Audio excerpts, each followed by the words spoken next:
Olá, compulsivos, boa tarde.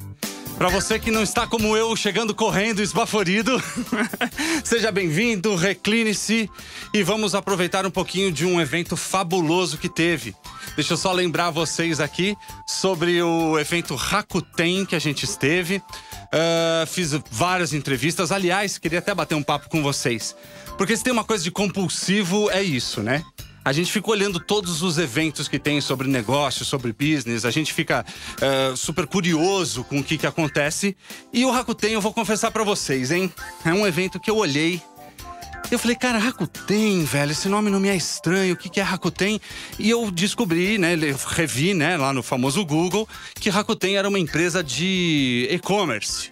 Eu falei, caramba, mais um desses eventos aí. De uma empresa se vendendo, se fazendo de novo, né? Vai ser mais um do mesmo. Não sei se eu vou, não sei se eu vou. O Lucas aqui da rádio insistiu um pouquinho. E aí ele pegou e falou assim, não, cara, vai lá, vai ser legal, vai ser bacana, vamos junto, vamos cobrir o evento. Inclusive tem uma das entrevistas daqui que vai aparecer e que vai ser com o Lucas fazendo, né? Porque ele fez questão, depois tem até uma piadinha lá, uma pegadinha. Ele fez questão de entrevistar. E eu sei que eu tava completamente, sei lá, desmoralizando o evento.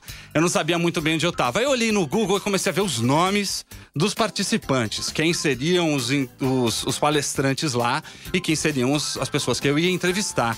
Cara, aquilo foi começando até a me dar um frio na barriga. Eu falei, cara, isso é gente grande, né? Que tá ali. O presidente do Google tava palestrando. Uma galera da pesada. Fui começar a ver o preço que era o ingresso, a partir de R$199 quando foi pré-venda. Aí aquilo foi para R$399. Aí depois foi para R$499. Mais de R$1.000 o negócio lá na porta. E gente comprando. Quando eu entrei, cara, que evento absolutamente incrível, assim.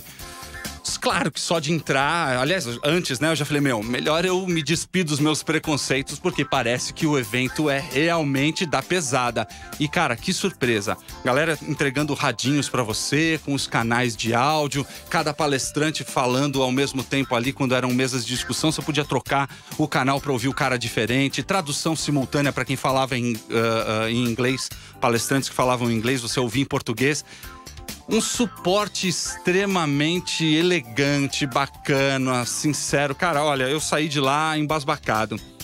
E a primeira entrevista que eu tive a oportunidade de fazer foi também com o primeiro palestrante que abriu o evento, que foi o René Aby, que ele é CEO aqui no Brasil da Rakuten. E ele, cara, eu vou deixar primeiro vocês assistirem, acredito eu que é a melhor alternativa.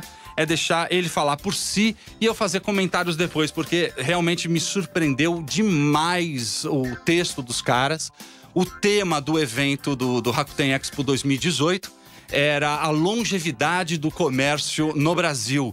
E é sobre isso que eu queria falar hoje. Eu vou deixar os caras que são muito melhores do que eu falar. A primeira pessoa, como eu falei, a primeira entrevista foi o René. E em segundo, a gente vai ouvir a Flávia Pini. Eu acredito que a gente vai ter a chance de enfileirar as duas entrevistas, ou talvez eu volte. Mas pra saída agora, René Aby, deixa ele falar primeiro, comenta em seguida. Toca aí pra mim, Gabriel, por favor. É sua invenção, né? Não é, cara. Eu trabalhei por... você tá brincando. Eu trabalhei por 6 anos no Banco Francês. Tá. E toda vez que eu chegava na reunião, o pessoal achava... Então, a gente tá esperando um cara do Brasil aí, um expatriado. Um expatriado. René Aby. Sou eu. Quê? Peraí, você é japonês. Não, eu sou brasileiro. Não, peraí, mas... Assim, você é japonês, você é brasileiro, mas você tá falando francês comigo? Aí, o pessoal... Hã? A gente tem algumas pessoas que sabem falar mais de uma língua, sabe? Cara, assim, por causa desse... toda reunião era esse papo, sabe? Eu sou lembrado do BNB Paribas na França até hoje por causa disso. Tá, me desculpa, eu não tô lendo não, eu tô lendo as coisas que eu mesmo anotei pra perguntar, claro. Porque a sua foi a primeira fala, né? Foi. Então já faz algumas horas. Cara, na verdade, a gente quer um papo bem curto, Renê. Claro. Mas você toma o seu tempo. Na verdade, eu não quero eu tomar demais o seu tempo. O que é isso? Tá? Porque perguntar, eu acho que a gente poderia... Eu tenho vontade, pelo menos, de te ouvir por horas. Por favor. Mas eu queria ser um pouco mais incisivo na minha pergunta. Eu tenho uma agência de publicidade, há 12 anos. Sim. É do que eu vivo. Entendi. E tô na rádio há 5 semanas, tá? Então eu ainda não tenho medo. Ninguém é perfeito, né? É isso aí. Exatamente. E assim, o seu discurso hoje de manhã foi... ele me moveu, cara, de verdade, assim. Na minha agência a gente fala assim, existe uma paixão em tudo. Esse é meu lema. Sim. A minha missão como agência de publicidade é encontrar pelo que é que aquele dono de empresa se apaixonou e resgatar isso nele quando não tem mais, ou quando tem, exacerbar aquilo e fazer os outros perceberem. Quando você me manda um discurso de uma empresa que faz esse omniware, né? E que se preocupa em distribuir, eu me apeguei àquele termo que você usou, de conseguir 50% de desconto, 45% de desconto na logística e distribuição. Isso. Como é o caso da Rakuten Log. Isso, exatamente. E repassar 90% a 95% desse desconto para o consumidor. Isso está muito distante daquele efeito cauda longa. Isso está realmente pensando em mercado. Sim. Né? Eu não consigo imaginar outra forma. Mas quando a esmola é demais, o pobre desconfia. Ok. Né? Todos nós estamos aí, somos empresas, estamos claro que para lucrar. Claro. Né? E aí você, no meio de tudo isso... Eu tô me alongando, mas juro que só vou perguntar isso e você fala. E no meio de tudo isso você me fala assim que senão depois não haverão mais empresas para a gente trabalhar. Né? E sei lá, na sua fala senti uma tranquilidade, algo genuíno nisso. E realmente me tocou. Eu queria que você falasse sobre isso, cara, sobre essa postura, sobre essa cultura e sobre as expectativas num Brasil tão quebrado que a gente vem, numa luta tão ferrenha, num estado de crise de tantos anos, né? O que é que vocês estão construindo, com que intenção isso está sendo passado, sabe? Discursa um pouquinho sobre isso especificamente para mim, sobre essa postura e não sobre mercado exatamente. Claro. A postura que você mencionou agora, que está contida no keynote que eu dei logo no começo da Rakuten Expo, na verdade, ela não é uma postura ou um comportamento do Renê ou da Rakuten Brasil. Ela está enraizada dentro do espírito da criação da própria Rakuten. Né? Como eu disse, assim, há 21 anos atrás, a missão que o nosso fundador proferiu, que é empoderar os lojistas e a sociedade através da tecnologia e internet, ela tem sido um mantra repetido nos últimos 21 anos. E legal. Você pode ver assim, tem um componente legal, tipo, você empoderar o lojista e a sociedade. Sim. Então, por quê? Eu acho que tem um pouco a ver com a questão da cultura japonesa, onde você tem, pessoas vivendo juntas numa ilha durante 5.000 anos. O pessoal tende a aprender a respeitar o próximo, a ter o senso de comunidade muito grande. Sim. Então, por exemplo, se você for ver na cultura geral do Japão, um país conhecido pela tecnologia, pela modernidade, a atividade mais interessante, mais arraigada no japonês é fazer compras na loja física. Pô, Renê, mas espera aí, você está falando no mundo, o mundo tecnológico, o país onde a tecnologia andou, não é? Onde todo mundo tem uma loja na palma da mão. Exatamente, mas o ponto é que é o seguinte... Não, muitas. Assim, eu vou lá porque eu conheço o dono da loja, entendeu? Pô, eu vou comprar, porque, poxa, beleza, se eu comprar, assim, se eu posso resumir um pouco a questão da cultura japonesa, é o seguinte: todo japonês vai fazer o máximo possível para não incomodar o outro. Não ir lá comprar incomoda porque atrapalha o andamento do lojista. Então ele vai lá. Legal. Nesse ponto da extrema gentileza em relação ao próximo, vem exatamente a origem do que nós chamamos, o que vocês disseram da questão da atitude, tá? Essa questão muito altruísta que nós temos em todas as nossas iniciativas tem muito a ver com o fato de que nós somos uma empresa com propósito. O nosso propósito, ele vai além da questão da lucratividade e tudo mais, lógico. Nós precisamos ter o lucro para poder fomentar exatamente a atividade, ganhar dinheiro com isso, mas nós temos uma certa contraparte que nos diz o seguinte: se a gente não for um agente que contribui para a sociedade, entendeu? Não há propósito da gente existir. E dentro desse espírito vem a questão do seguinte: como eu disse no Keynote, a Rakuten gerencia 77 mil lojas. Assim, você fazer uma coisa 77 mil vezes, mas já aprende alguma coisa, Você né? costuma ficar razoável, né? Fica razoável. Então, o que acontece? Em 29 países diferentes. Então, a gente mapeou exatamente o quê? Uma coisa constante que acontece é que você tem um país forte, com um varejo forte, e com o maior número de pessoas possível dentro desse sistema, porque gera aquele círculo virtuoso que eu apresentei, onde o varejo gera o consumismo, que gera mais lucro, que gera mais empregos, e assim vai. Spend local, né? Como exato. Spend local.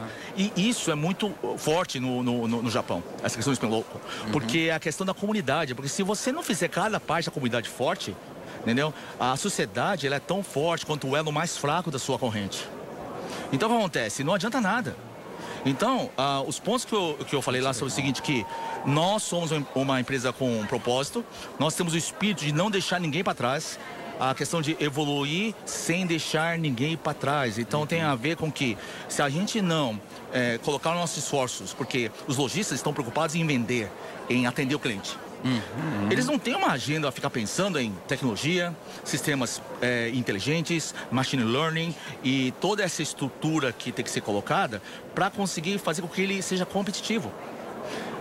Nós somos essa entidade que quer fazer com que o setor varejista consiga manter a sua relevância, a sua lucratividade e que cresça para que todo mundo tenha um retorno. E o pessoal fala, pô, René, você é muito altruísta. Eu falo, não é questão de ser altruísta. Mas é porque é um discurso altruísta. Mas no final do dia é o seguinte, se eu não fizer isso, ou mais gente fazer isso, não vai sobrar cliente pra gente atender. Eu também acho. Entendeu? Então, assim, no final do dia, ok, a atitude pode ser altruísta, mas no final do dia... ela é egoísta de alguma maneira. Sim. Claro. Né? Mas eu acho que no fundo, tudo que a gente faz na nossa vida é egoísta, né? Tem um lado egoísta. Eu falo que até aquela coisa de você, sei lá, ajudar o pedinte na rua... como eu já fiz, de tirar a própria blusa para pôr no cara que tá com frio, porque eu sei que chegando em casa eu tenho outra e ele não, ainda é egoísta, porque isso me faz me sentir bem. Eu não tô, se isso me fizesse mal, eu não teria essa ideia em nenhum momento. Eu fico feliz no final, né, em fazer isso, inevitavelmente. Mas atitudes egoístas como essa aqui dão um benefício para alguém? Ok. O problema é egoísta que não gera benefício para ninguém. Acho que é o pior caso. Então, o que acontece? Essa questão do Rakuten Log, onde a gente, assim, genuinamente repassa 95% das economias, ela tem um ponto, é o seguinte, assim, porque, gente, tem um monte de competidores ligando para mim, René, você tá deixando dinheiro na mesa. Você é bobo? Eu falei, não, eu sou tudo, bobo não. Mas o fato é que hoje não existe. Hoje, um dos principais componentes da competitividade do lojista é a questão do frete. Ou frete grátis, todo mundo está se refreando sobre isso. Mas é o seguinte, se os lojistas eles não puderem vender porque o competidor tem um frete mais baixo, o preço até um pouco menor, mas na soma vantajoso. O comprador não vai comprar. Entendeu? E aí se perde uma força competitiva que está gerando emprego e tá tudo mais. Então a gente acredita muito na questão do senso de comunidade, que vem desde a questão da cultura japonesa, que ela é muito permeada dentro da Rakuten, do ponto de vista. O presidente da Rakuten USA hoje falou exatamente sobre o conceito de omotenashi. O omotenashi não tem uma tradução muito exata em português, como saudade. O omotenashi é assim, é a questão da necessidade do japonês em fazer com que o visitante ou o comprador, ou qualquer outro tipo de relacionamento, você se sinta bem-vindo em todos os pontos da jornada que você tiver com ele. Basicamente isso. Perfeito. Se sentir bem-vindo. Se sentir bem tratado. Omotenashi. Por quê? Vou anotar esse. Então, o omotenashi é o seguinte, pô, você está me dando o privilégio de receber a sua visita. Então, eu preciso ter minha casa limpa, arrumada, um copo d'água gelado, porque é uma honra receber. Eu não posso ferir essa honra, esse tipo de coisa, porque você está me dando o privilégio de receber. Então, eu preciso tratar bem. Então, isso acontece também para os nossos lojistas. Nós temos obrigação, nesse ponto, vários pontos que diferenciam a Rakuten em relação ao mercado. Por exemplo, nós temos um e-commerce consultant dedicado para cada 22 clientes. Gente, genial, cara. A gente não ganha dinheiro tendo essa consultoria para eles. Vamos voltar lá, quantos? 70 e quantos mil? 77 mil lojistas. Então, divide por 22, você já sabe quantos tem. Então, assim, o que acontece? No planeta inteiro, esse ratio aqui no Brasil é a mesma coisa. Mais ou menos 25 clientes, a gente tem um e-commerce consultant. Por quê? Porque tem coisas, às vezes, que os lojistas têm que ser provocados. Como eu te disse, eles estão muito focados em vender, em atender o cliente, e às vezes algumas fotografias, algum tipo de campanha, às vezes eles, na correria, ou talvez por falta de um conhecimento maior, ou até eles estão fazendo certo, mas existe uma maneira mais atualizada de fazer. E aí eles interagem com o lojista para conseguir entregar isso para ele. Porque no final do dia é o seguinte, eu preciso deles fortes. De novo. Se a gente tiver um cenário onde mais empresas não fizerem o que nós estamos fazendo, não vai sobrar cliente para ninguém. Tá, e aí me leva a outra pergunta, então. E você vê mais alguém pensando em fazer assim? Fora da Rakuten, eu não vejo ninguém fazendo. Eu não excluo a ideia que devemos ter empresas pensando em fazer, mas eu ainda não vejo nenhuma iniciativa como essa. Por isso que às vezes, como você falou, né, gera uma desconfiança. Eu falei, peraí. Não, assim? Total desconfiança. Né? Como assim? Mas se você levar em conta que no final do dia, nós somos uma empresa que vem de uma cultura muito diferente da brasileira, você começa a entender. Porque realmente, assim, para o bem e para o mal, a cultura japonesa é muito arraigada a Rakuten. Tá? Em todos os países, em todos os lugares. Então, isso ajuda a explicar muito, né? Esse tipo de atitude no Japão é a coisa mais simples do mundo. Por exemplo, no exemplo que eu dei aqui, vocês viram a questão de entrega por drones da Rakuten. Sim. Nós começamos esse serviço de entrega por drone. A Rakuten no Japão é muito verticalizada, assim, a gente tem de tudo, inclusive uma rede de campos de golfe. E aí nós tínhamos um problema lá, porque o golfista, ele precisava consumir, comer, beber. Aí ia um maluco com... Ia um maluco com um carrinho de golfe e estragando todo. É impossível. E lá a gente encomendou um drone para poder entregar os produtos via drone. E aí a gente acabou comprando a empresa que virou Rakuten Drone. Excelente. Aí o que acontece? A gente fez alguns testes. E então é o seguinte, nós também temos uma rede de lojas de conveniência chamada Rakuten Mart. Isso onde? Isso no Japão. Você sabe do acidente nuclear que teve em Fukushima? Sim. E que contaminou várias áreas lá, ou seja, tem muitas áreas que estão, na verdade, blacklisted. Você não pode passar. Sim. Então, por exemplo, às vezes um trecho que demorava 15 minutos, às vezes demorava 1h30 agora. E em Fukushima, tem bastante idosos e tudo mais, e eles estavam sofrendo com isso. Eles precisavam pegar um carro para dirigir até lá para comprar groceries. E desculpa te interromper, mas eu me lembro inclusive de que quando aconteceu o acidente, os acertos e os consertos foram feitos, a maioria por idosos voluntários, que foram lá para ajudar a fazer a contenção e etc. Sim. Alguns voluntários foram o seguinte, o perigo de eu desenvolver uma doença radioativa é de 10 a 15 anos, entendeu? Mas eu já tenho 85. Eu não vou sofrer. Então eu vou. Não vamos arriscar os jovens. Nesse caso dos drones, o que acontece? A gente não titubeou e a gente nem pensou duas vezes. A rede que é mais proeminente naquela região é a nossa competidora, a Lawson's. A gente cedeu. os drones para a Lawson. Para ela prover o seguinte, a gente mandou headsets Rakuten Mobile, lógico, para a população ali atingida. Eles pedem a encomenda via Rakuten Drone. O pedido chega na Lawson, eles carregam no Rakuten Drone e enviam. É um competidor, gente. Não existe isso quando você tem uma questão da comunidade.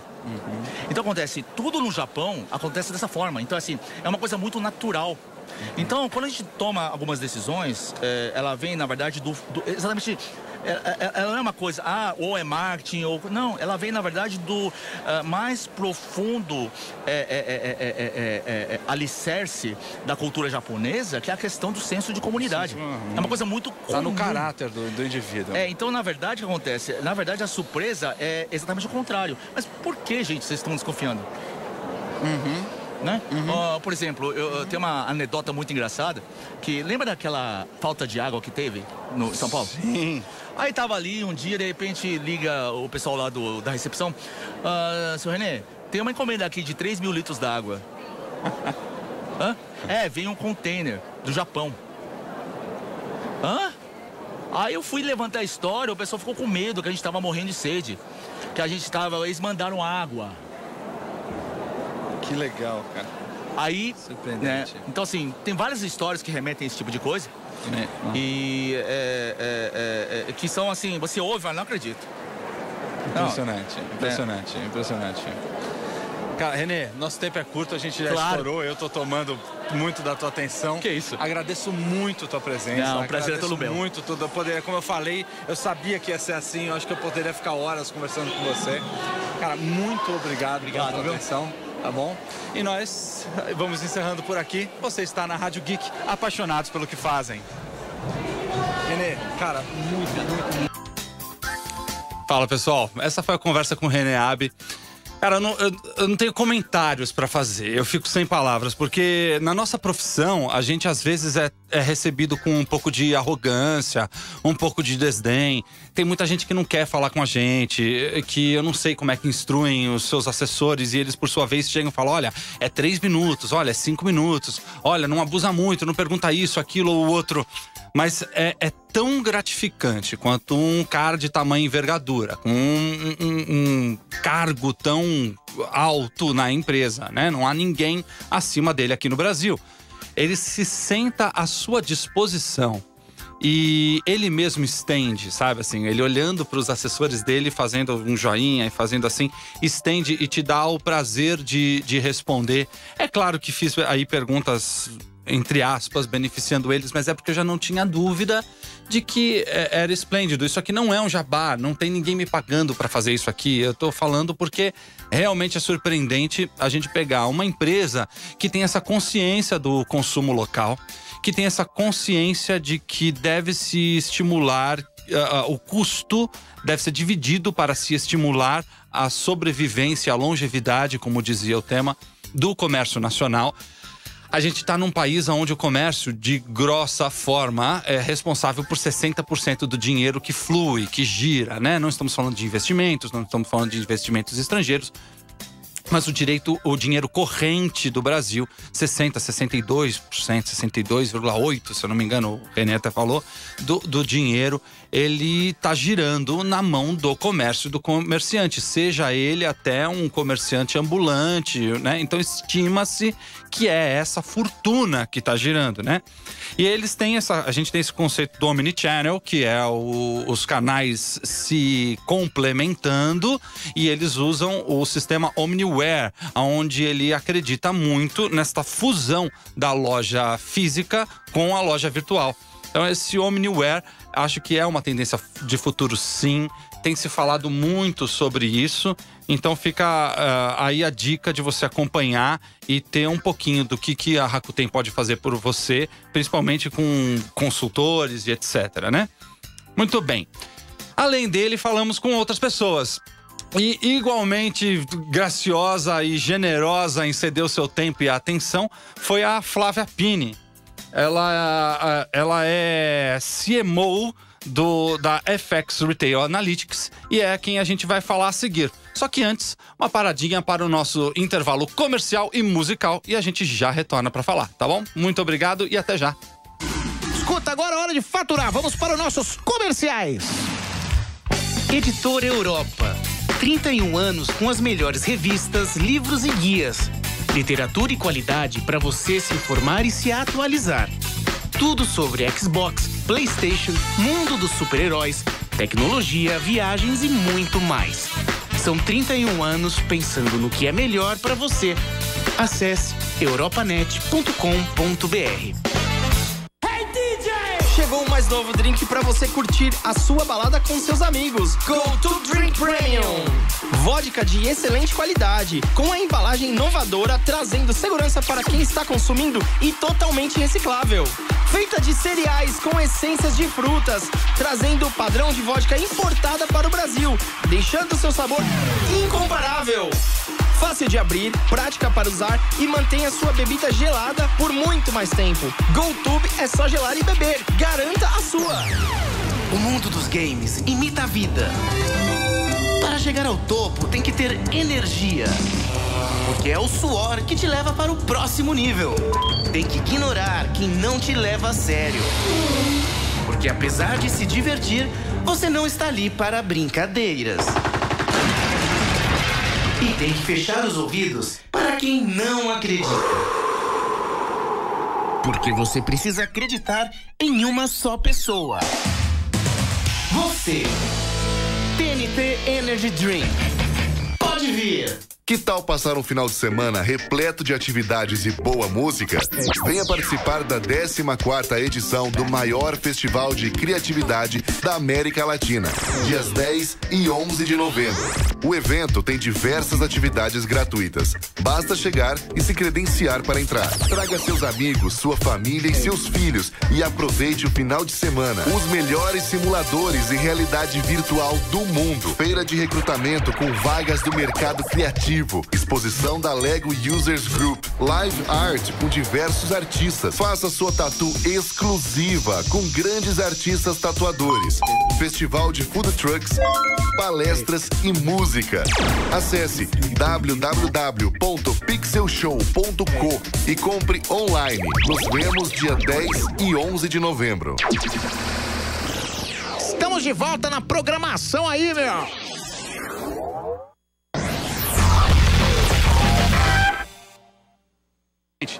Voltamos aqui para mais uma entrevista. Eu estou do lado da Flávia Pini, da FX Retail Analytics. É isso? Nome comprido, pensei que ia enrolar a língua. Fala um pouquinho, chega mais pertinho do microfone, por favor. E fala um pouquinho do que você falou na sua palestra hoje. Você estava falando que veio com, eu gostei do termo, veio com um chapéu diferente, veio com a cabeça feita em como está o mercado lá fora. Davi, olha só, gente... Primeiro, obrigada por estar aqui, pela oportunidade de poder compartilhar. O evento tem, acho que, mais uma oportunidade de a gente poder compartilhar experiências com o varejo. Nós somos um fornecedor, mas a gente veio com o intuito de compartilhar o que a gente viu. Eu estou recém-chegada da China, a gente foi agora na primeira semana de setembro, e com o intuito de conhecer um pouco mais sobre esse conceito que o Jack Ma, que é o fundador do Alibaba, ele criou, chamado New Retail. E aí é um nome bonito e a gente disse, ok, é mais do que um nome bonito, então é o que a gente foi ver. O que é esse New Retail lá? E aí o que eu trouxe aqui, o foco era saber o que é e depois quais são os desafios de aplicar isso dentro do nosso país. Então o New Retail é simplesmente a combinação perfeita, é muito mais do que o O2O, que são as estratégias de online para off. Ela é a combinação perfeita de logística, blockchain, políticas, enfim, meios de pagamento, é completamente integrado. Na China, diferente daqui, eles têm um duopólio entre Alibaba e Tencent, que são a Alipay, né? São os dois. WeChat, são os grandes players, e lá tudo funciona através de app. Então, nas minhas experiências como consumidora, eu ia pagar qualquer coisa, assim, não aceita dinheiro, não aceita cartão, os caras ficam olhando para a máquina do cartão, o que é isso, não sei o que é. Então, tudo é mesmo, sim. É mesmo. Chegar na loja... até na rua, é assim, não. Até esmola você pode dar por QR Code, tá? O cara vem com o QR Code num crachá e você fala... Vou te falar, pá, ponto, deu uma esmolinha. Isso é muito piada, isso é muito sitcom. Mas é isso. E assim funcionam as coisas lá. A China, então, com esses 2 aplicativos e todo esse ecossistema que tem, porque só 3 empresas, que é o BAT, né, que é a Baidu, que é o Google, né, o paralelo ao Google, a Alibaba, que é o paralelo como se fosse um eBay, e a Tencent, que é, vamos supor que é um WhatsApp, mas ele é muito mais que isso, né? É um Facebook, com WhatsApp, um monte de coisas. Desculpa te interromper, você está me narrando outro mundo, né? Totalmente. Você tem um mundo com essas marcas que você está falando, é um sistema fechadinho deles. Fechado. Eles têm dentro, por exemplo, só desse mundo do BAT aí, que é Baidu, Alibaba e Tencent, tem mais de 150 companhias. Essas 150 companhias, elas vivem para abastecer esse ecossistema. Perfeito. Que é de pagamento, logística, e-commerce, marketplace, rede social. Não, perfeito. É outro mundo. É outro Legal. Mundo. É só para a gente se situar. Continua, me desculpa. E aí, com base de dados, tudo funciona. Porque o cara tem completamente o analítico da China inteiro. E lá, a China, diferente da gente também, eles têm as leis de privacidade são muito mais frágeis do que as nossas. Então, assim, o primeiro grande desafio que a gente tem aqui e quando eu olhei esse ecossistema, eu falei, caramba, mas o cara aqui, ele tem as empresas que já dominam tudo. E assim, você quer fazer parte do mercado da China, você tem que estar plugado em um desses caras, senão você morre. Então, assim, primeiro isso é mobilidade. Todo mundo tem um smartphone na mão, 90% da China tem internet, desses 90% que tem internet, quase 100% é mobile. Então, assim, muito diferente daqui, que só, assim, nem 60% da população tem acesso à internet. Obviamente, a gente tem crescido. Passamos de um ranking aí, que eu mostrei na minha apresentação, de 25ª para 18ª posição. Estamos evoluindo. Embora aparelhos a gente tenha mais do que um por habitante ativos, né? Com certeza. A gente tem acesso na internet. Mas o que a gente está falando é do acesso e da mobilidade. Por quê? Porque esse ecossistema ele funciona através de app, é tecnologia. Então não tem como você crescer sem ter isso. Então, um dos nossos desafios aqui para emular esse cenário China no Brasil é a mobilidade. O segundo, que eu acho que é importante, eles têm, por exemplo, lá essa questão do meio de pagamento que 20% da China é bancarizada, só. De 1,3 bi de gente, só 20% é bancarizado. Flávia, como é que essas pessoas vivem? Pois é, eles vivem porque eu tenho uma empresa, sou empresária, pago você pelo chat. E você usa os serviços financeiros do chat. Você toma empréstimo. Isso é surreal. Você investe. Inclusive, eles têm lá a Ant Financial, que é o banco financeiro do Alibaba. Eles falam que até 2020 eles vão tirar dos bancos da China mais de 60 bi de dólar. Por quê? Porque as pessoas vão simplesmente fazer um êxodo de dinheiro para esses. O dinheiro está circulando, ele não está em lugar nenhum. O dinheiro está assim. Tanto que lá eu queria pagar as coisas, mas meu WeChat não está habilitado o pagamento, porque não é que não está habilitado, eu não tinha como colocar dinheiro. Mas lá eu conseguia até passar o meu QR Code para pagar, mas não tinha dinheiro. Então o que eu chegava? Eu chegava no cara da loja e falava, eu vou te dar aqui uns 50 yuans, você passa os 50 para mim pela minha conta do WeChat, e assim eu fazia a compra lá, porque tinha lugar que eu não aceitava cartão de crédito. Então, imagina, o que eu acho, então, aí desafio o Brasil o Banco Central está desenvolvendo um único QR Code, está em conversa para que essa desbancarização também aconteça. Lembrando que só 50% da população do Brasil também é bancarizada. Só que aqui, diferente de lá, quem é o protagonista desses outros 50%? É o varejo. É o varejo que tem. É o varejista que tem o cartão, que te passa crédito, te dá seguro. Enfim, ele faz esse serviço. Então o varejo é protagonista. Lá não, lá o protagonista são essas empresas de tecnologia, esses grandes aplicativos como eu comentei. Então, esse é o outro desafio. A gente tem um outro desafio. O governo, eles são comunistas, é um único dono, o cara investe. O próprio Jack Ma diz assim, love them, don't marry them. Ou seja, que os caras, eles têm tanto poder de te trazer e te fazer virar uma empresa unicórnio, que são essas que valem mais de 1 bi, mesmo antes de serem negociadas na bolsa. Como também vou te tirar do mercado porque você está ameaçando aqui o governo, entendeu? Então, assim, obviamente... Isso aqui a gente vai ter bastante, né? Aqui primeiro porque e temos mais pessoas, mais players para ameaçar. Muito mais players. E aqui é pulverizado, né? Para se sentirem ameaçados. Lá eles têm uma missão, eles sabem o que eles querem. Nós éramos a fábrica do mundo. Hoje nós queremos ser a tecnologia de ponta do mundo. Eles sabem o que eles querem e o governo ajuda.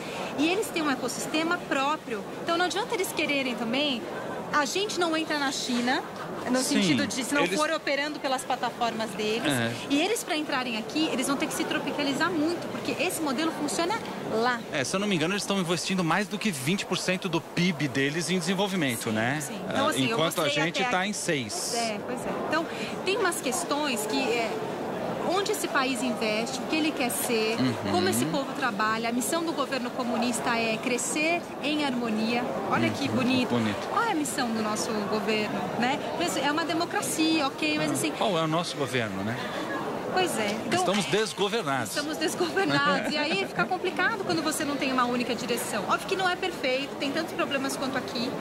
Mas eu acho que lá o povo está feliz, porque em 1980 o chinês era 15 vezes mais pobre que nós. É isso aí. E em 2016 isso se descolou e aí vem só... O chinês hoje tem um poder aquisitivo. Você vê as chinesas lá mais novas, é grife dos pés à cabeça. Porque os caras hoje, eles são... Primeiro que eles não têm um lazer, então eles viajam. Você vê que você vai... Sei lá, de Barão de Paranapiacaba a Veneza, tem chinês passeando, turismo. Sim. Mas é o prazer, é consumo e turismo. São onde eles gastam esse dinheiro que ganham. E você, lá da FX, olhando, voltou com... Eu sei que é cedo, você está me falando que foi agora, mas voltou com alguma missão na cabeça? Falou assim, o que a gente tem que fazer é... Completamente. O que a gente tem, porque... Você lá está lá como CMO. O que a FX então é faz? O que você falar, as pessoas vão ouvir. Pois é. Que responsa, né? Mas espero que o que eu fale pelo menos sirva de algo. O intuito que a gente foi, primeiro era... Como que a gente pode trazer isso para aplicar aqui. E nós, como fornecedores, como que a gente vai prestar um serviço para o varejista, olhando para o que é bom lá e como que isso funcionaria. Legal. A FX hoje, a gente tem sensores IoT que monitoram o comportamento do consumidor dentro das lojas, shoppings ou qualquer ambiente de varejo. Sim, eu vi. É um USBzinho? Na verdade, é um Raspberry que a gente coloca, que tem câmera, Wi-Fi, beacon, e a gente consegue ali, então, monitorar todo o comportamento do consumidor, desde quantas pessoas entram, quantas passam, quanto tempo fica, de quanto tempo volta. Fidelidade, ticket médio, tudo. Assim, quando a gente integra com o RP, tem N informações. E a gente diz o seguinte, ok... Mas isso é pouco, porque isso é parte dos dados. Então, a gente tem querido ver... o que é o New Retail? Que tipo de empresas são essas que estão ligadas nesse ecossistema? De onde vêm esses dados?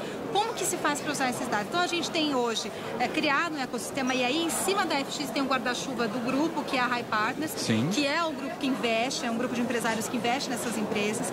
E todas as empresas hoje estão com a missão de aplicar New Retail, que é... A gente vai pegar nossa tecnologia e a gente vai conseguir, assim, de uma forma, integrar todos esses caras para entregar para o varejista uma solução completa. Porque é difícil para ele, de forma independente, falar assim, ok, você me entrega fluxo, me entrega data de comportamento, você me entrega isso, mas esse meu cliente, ele também está no varejo online. Então, quem que pode me dar o dado do online? Quem que pode dizer, Davi veio, pesquisou calça jeans na internet, chegou agora na minha loja e eu vou oferecer calça jeans para ele. Como que eu posso fazer essas ligações? Então, hoje a nossa missão aqui é criar ecossistema. Ecossistema que seja entregável e aplicável. Porque a gente vê muita gente dizer, eu faço tal. Não funciona. Eu não vi ninguém ainda fazer algo assim completamente... Isso é o grande diferencial da China. Eu não acho que a inovação está lá. Eu acho que a execução está lá. Porque assim, a gente ouve as pessoas falarem, mas ninguém faz. Aí você chega lá e vê tudo funcionando. Fala, cara... Perfeito. Funciona. E isso me leva à última pergunta que eu queria te fazer, que é, o que o brasileiro, pequeno e médio, tem que começar a fazer para se preparar para isso? Primeiro, estudar. Conhecer mercados, ver benchmarks. Eu acho assim, do ponto de vista benchmark, Vale do Silício ainda é o lugar onde as inovações saem. China é o lugar onde as coisas acontecem e lá, obviamente, olhando para o mercado, eles são fechados, então a gente tem que também trazer, o que é tropicalizável e aí trazer para o nosso mundo. Acho que se preparar do ponto de vista, fomentar a mão de obra qualificada, porque isso é algo muito difícil de encontrar. Então as cadeiras ficam quentes, porque quando você encontra alguém, esse cara vale ouro e aí todo mundo quer e o cara fica assim e trabalhar que é bom nada, porque ele só fica rodando nas empresas, as empresas o querem porque é bom. Então assim, eu acho que sempre do ponto de vista para começar, se informe, tenha informação. Segundo, quando você souber o que está acontecendo no mercado e tal, vá atrás de... Não adianta, você não vai fazer nada sozinho. Você vai precisar de muita gente para te ajudar. Então, vá atrás de plataformas e empresas que, primeiro, estejam ligadas no que está acontecendo no mundo. Porque uma coisa que eu falo, eu também atendo cliente. E tem os bons e os maus. Não maus, mas aqueles que, quando eu vou para uma delegação dessa e vejo aqui do meu lado um cliente que eu atendo, eu falo, cara, o cara tá ouvindo a mesma coisa que eu, o cara tá interessado na mesma coisa que eu, vai ser fácil. Claro. Eu vou entregar uma Ferrari e ele vai dizer, tô apto a dirigir. Diferente de eu ir lá, fazer e querer entregar e o cara fala, cara, não sei dirigir isso aí não. Então, assim, eu acho que a dica que eu daria é se prepare do ponto de vista de mão de obra, se junte, né, com gente que consiga fazer a diferença com você. E terceiro, mude a sua cabeça. A cultura, ela não pode vir de um funcionário lá embaixo que fica assim, ai, você tá vindo China? Não, é o presidente que tem que falar, pessoal, olhem China. E é de cima para baixo. Legal. É cultura digital, é disruptura de modelos mentais que antigamente funcionavam e que não funcionam mais e que estão realmente fadados a morrer em pouco tempo. Então, tem muita coisa, né? Mas acho que educação, você ter gente boa do seu lado, amparado por plataformas bacanas, e você ter cultura digital que venha não de um funcionário que fique lá numa iniciativa independente, mas que venha de cima para baixo. Legal. Pô, não tem empresa que não dê certo assim. É verdade. Tá bom. Flávia, muito obrigado. Obrigada a vocês, foi ótimo. Valeu, obrigado pela atenção, por dedicar teu tempo aí. Obrigada, valeu, pessoal. Você está na Rádio Geek, apaixonados pelo que fazem. É isso aí. Essa foi a Flávia Pini. Ela é CMO do FX Retail Analytics. E como ela falou de China, vamos continuar a conversa de China com o Carlos Eduardo Alves, da Riachuelo, falando de e-commerce e descobrindo que, pasmem, dá para Brasil vender para a China sim a preços competitivos. Dá uma olhada.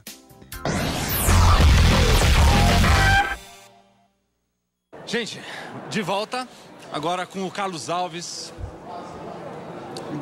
da Riachuelo. Você estava falando que não é diretor, né? Você está como... Eu tô como head do e-commerce inteiro. Tá. Vamos lá, cara, o que você falou hoje? Que a gente já estava conversando aqui, eu já quero começar do começo outra vez, né? Vamos lá, vamos falar primeiro do... desculpa, vai lá. Primeiro, não, é isso aí, fala primeiro daqui, o Rakuten, como está sendo a experiência para você? O Rakuten, eu achei fantástico. Primeiro, esse modelo de palco, eu me lembro no ano passado, já foi um evento de altíssimo nível. Sim. E esse ano, repetindo, eu não pude vir de manhã, eu já cheguei de cara com o presidente do Google. Então, o nível a régua está bem alta. Então, a qualidade do evento, a qualidade da organização... da assistência que eles deram, do volume de pessoas interagindo, então você percebe que tem valor, porque todo esse pessoal que está aqui tinha 1 milhão de compromisso e deixou para vir. Então, naturalmente, tem um valor percebido pelas pessoas que estão consumindo toda essa informação. Perfeito. Que no fundo somos todos, eu brinquei lá no palco até, não somos mais consumidores, somos usuários, né? Porque a gente... E aqui é um exemplo clássico disso. Todos esses usuários consumindo toda essa matéria, esse dado, essa informação que foi compartilhada e proporcionada pela Rakuten. Então, acho que... como a gente falou no início, né, com o Amorim, foi a primeira entrevista que a gente teve hoje, que é isso, acho que consumir informação é algo raro e as pessoas estão começando a dar valor cada vez mais de buscar a boa informação. Né? E é legal, uma vez...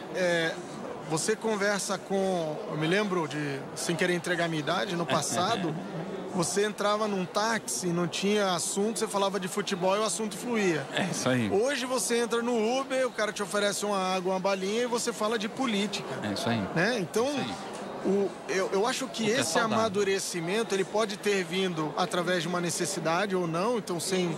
entrar muito o porquê as pessoas se interessam hoje muito mais pela informação, mas o fato é que estamos consumindo informação e dispostos a consumir essa informação. Isso muda, inclusive, a maneira como a gente lida com o mundo, porque se você imaginar que eu acredito até que a educação no mundo deve mudar a maneira Sim, com certeza. De ser. E ser muito mais on demand do que por obrigação da professora do primário que te faz aprender cálculo e eu não sei até hoje por que eu aprendi isso. Por que foi que passaram aquilo. Joia, e fala o seu assunto hoje lá.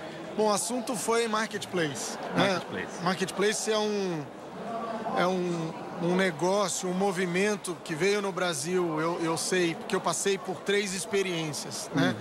Eu fui o primeiro lojista do Brasil a integrar um marketplace. Na época chamava eHub, que era do grupo da Via Varejo e que virou Extra. Então, o primeiro marketplace do Brasil se chama extra.com.br. Que legal. E a gente foi o primeiro a integrar, na época que eu era lojista, então eu fui lojista.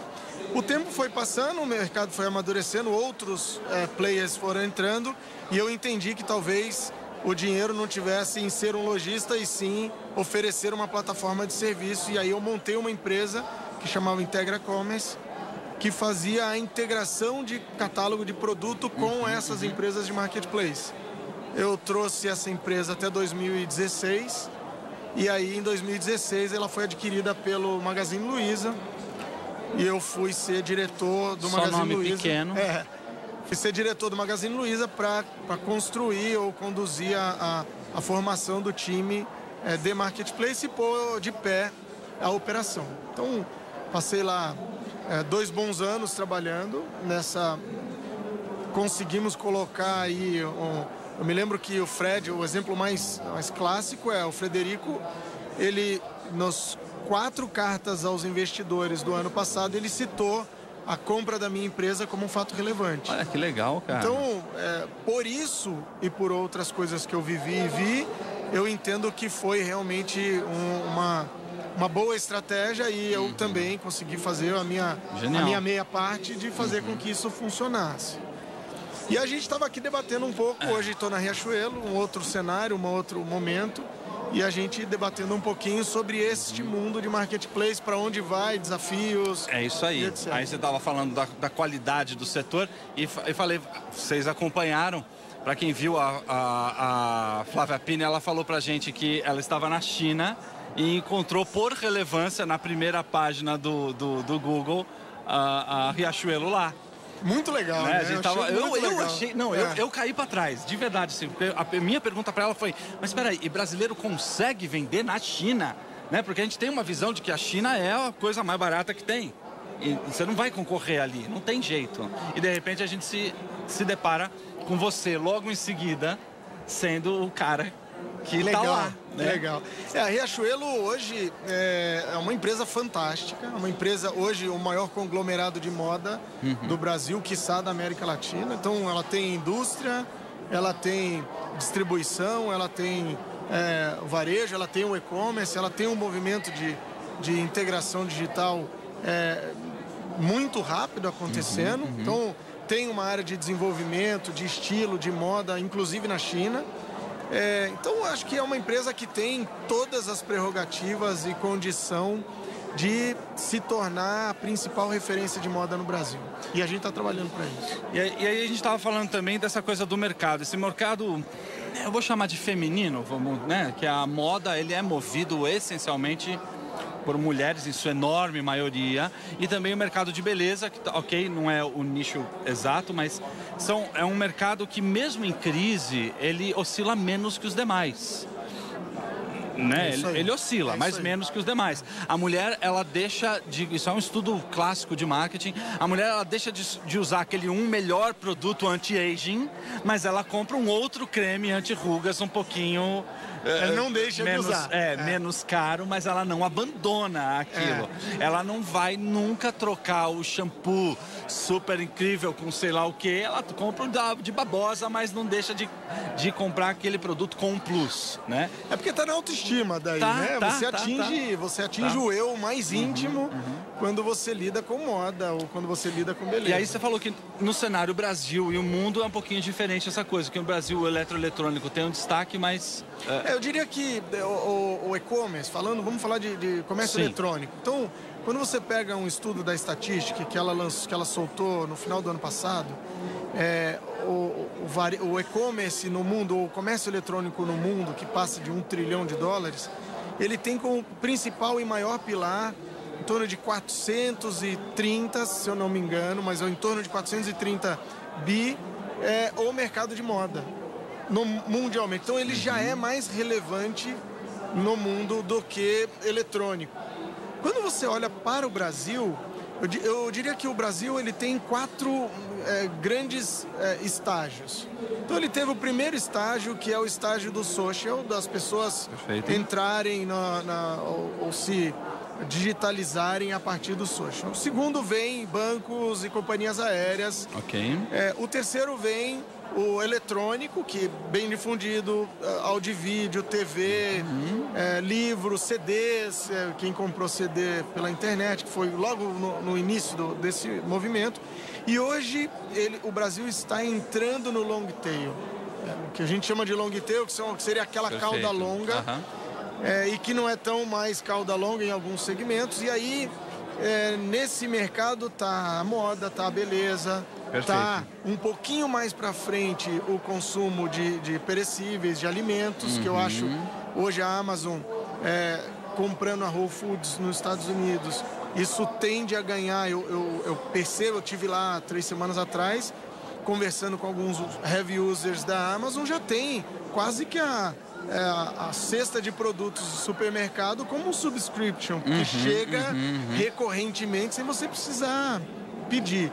Acho que o Brasil ainda não está nesse ponto. Acho que a gente demora um pouquinho. Acho que demora, nós estamos num movimento crescente na moda, na beleza. É um mercado que já tem uma relevância, segundo o EBIT, já é hoje um mercado dentre o que a gente chamaria de long tail, de longe o principal, né?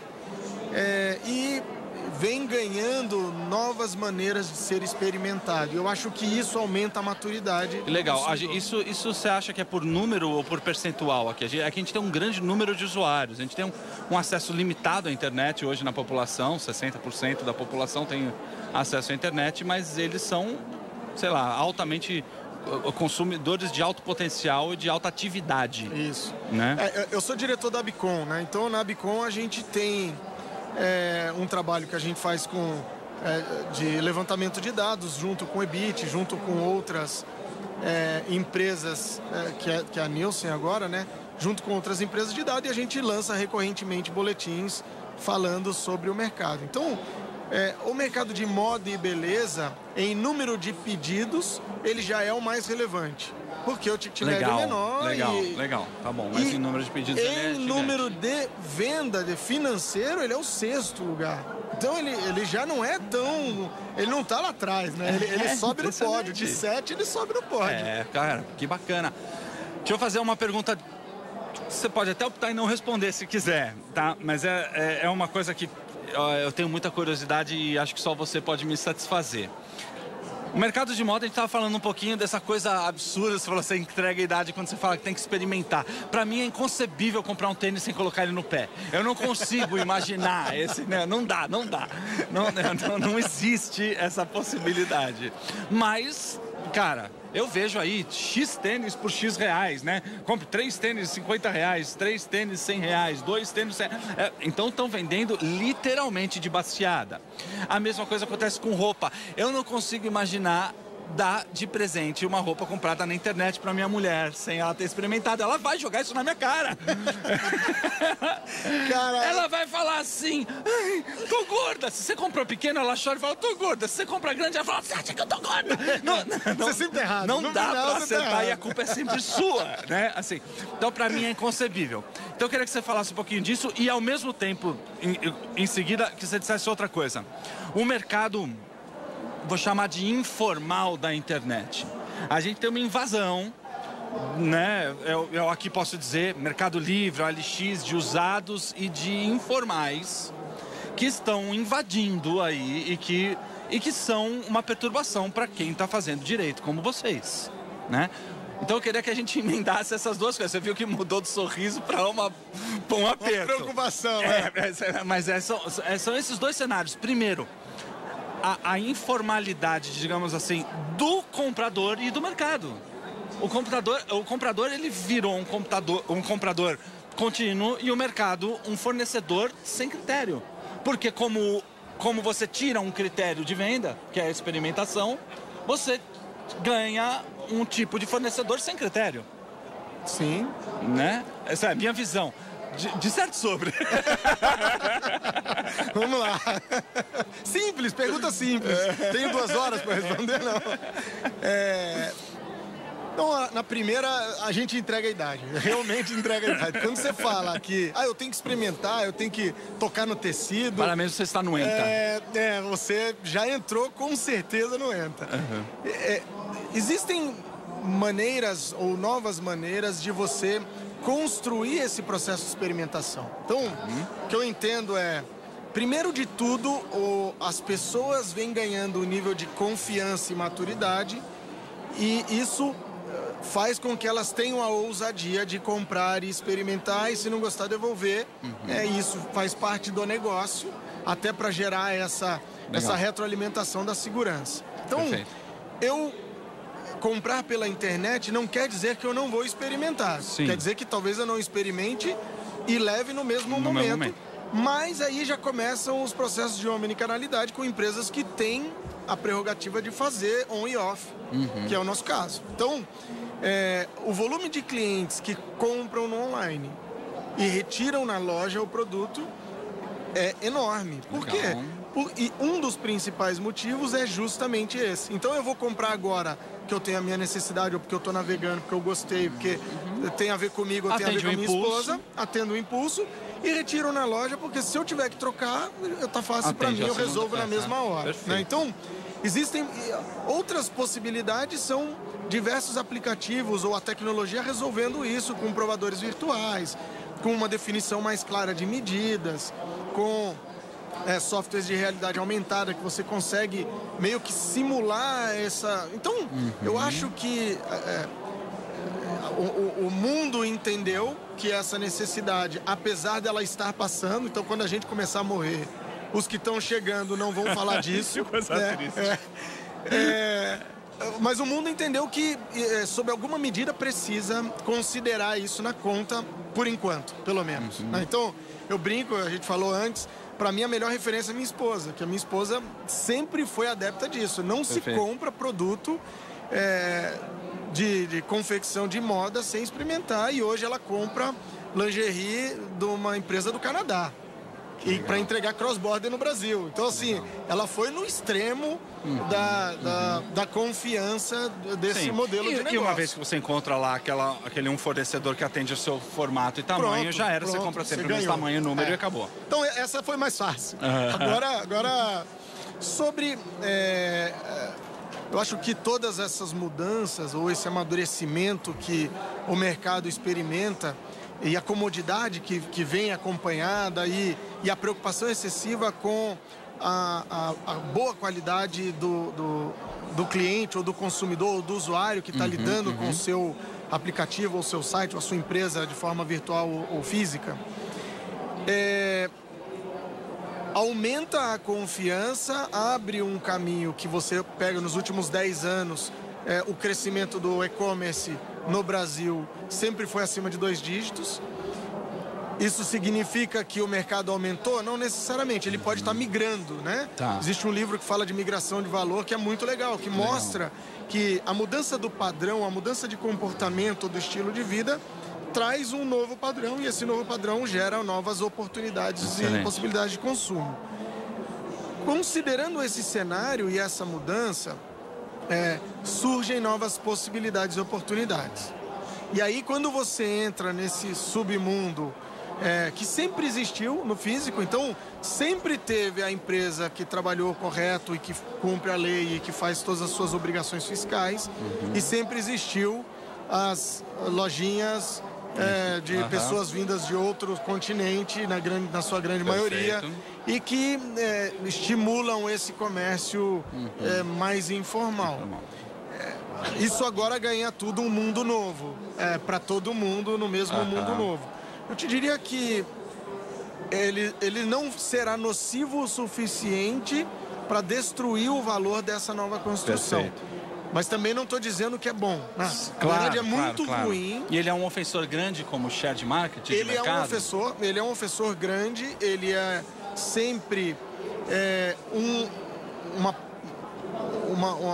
uma praga, quando a gente coloca, que vai crescendo, vai se multiplicando, vai mudando de modelo e de formato, e que de alguma maneira sempre atrapalha a qualidade do serviço que você tenta prestar e construir um ecossistema, um mundo em que você consiga ser ou ter o valor percebido que você gostaria. Sim, né? sim. Porque muitas vezes a pessoa troca toda a estratégia, o estudo de moda, as pessoas profissionais que trabalham nisso, que olham tendência, que estudam tecido, que fazem uma série de coisas por uma promoção ou pior, uma falsificação. Porque eu acho que é muito pior do que a pessoa só não emitir uma nota, que é ruim, mas pior do que isso são os falsificadores. Isso.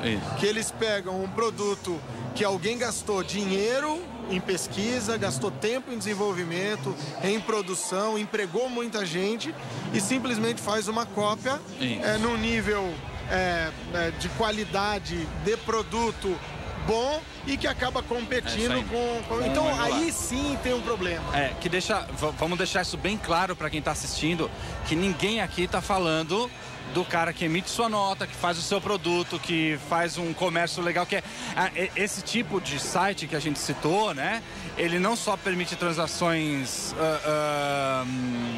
de usados, como também dá oportunidade para o micro e para o pequeno estar na internet com maior facilidade, com uma grande comodidade e até simplificando o processo dele. Eu acho legal. O cara que não tem uma gama de produto para abrir loja própria, ele tem aquele 1 produto, 2 produtos.